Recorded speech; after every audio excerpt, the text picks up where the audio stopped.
Ramai tanya Syah pasal total cost yang habis untuk trip ni kan. Syah tak kira lagi tau. Syah akan buat satu list lah sekali dengan harga hotel apa semua lah. Tapi kita sambung next vlog sebab Syah dah habis dulu vlog ni. Lepas tu baru Syah akan start buat benda-benda detail yang lain lah. Kali ni untuk makan, untuk dinner, kita orang decide untuk makan dekat area dekat-dekat dengan hotel je. Area Susukino Street. So untuk dinner kita orang decide nak redah je lah mana-mana kedai halal yang ada kat Susukino Street ni kan. Yang still open and tak ramai orang lah harapnya. Dah 3 kedai halal kita orang pergi, semua kena beratur minimum 2 jam je. 2 jam untuk beratur sejuk-sejuk ni. Dah lah lapar memang tidak lah. Finally last stop kita orang jumpa juga this one restaurant dekat basement Susukino Street. Nama dia Halal Seafood Restaurant Minami and Chi. Kat sini main dish dia seafood yang fresh and raw macam ni tau. So kalau korang yang jenis macam saya tak makan raw, bolehlah order menu lain macam ale set ni and also wagyu set macam ni. Kedai ni kecil je, dia tak ramai orang dalam ni. So waiting hour nak tunggu makanan tu pun kejap je. And owner dia sangatlah peramah ya. Dia rajin nak sembang dengan kita, tapi sebab dia berbahasa Japanese, kita pula bahasa Inggeris, memang macam itik dengan ayam lah sembangnya.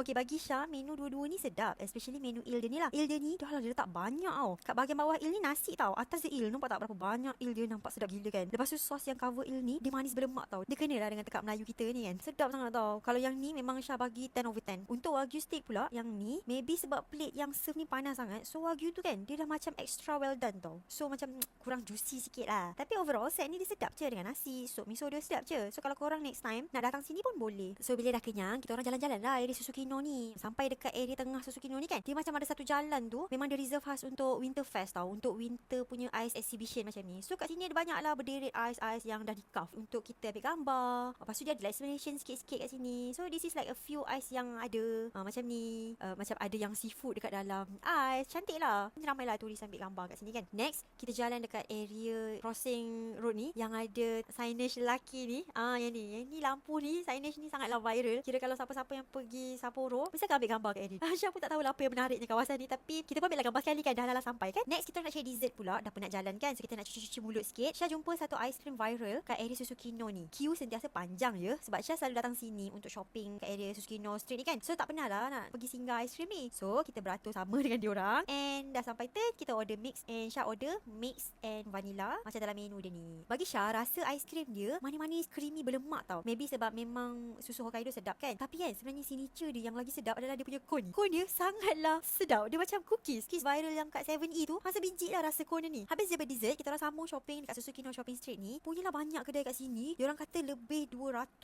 kedai kat bahagian atas sahaja. Syah tak pasti, Syah tak kira sampai lemah lutut je kita nak round sampai hujung ni. Kat sini boleh lah kalau korang nak shopping barang-barang Jepun, souvenirs. Ada juga jual strawberry, cookies viral yang kat 7E tu kan. Ada lah kat sini. Sini banyak kedai-kedai yang tax free. So that's all. Sambung next vlog nanti Syah story lagi. Okay, bye.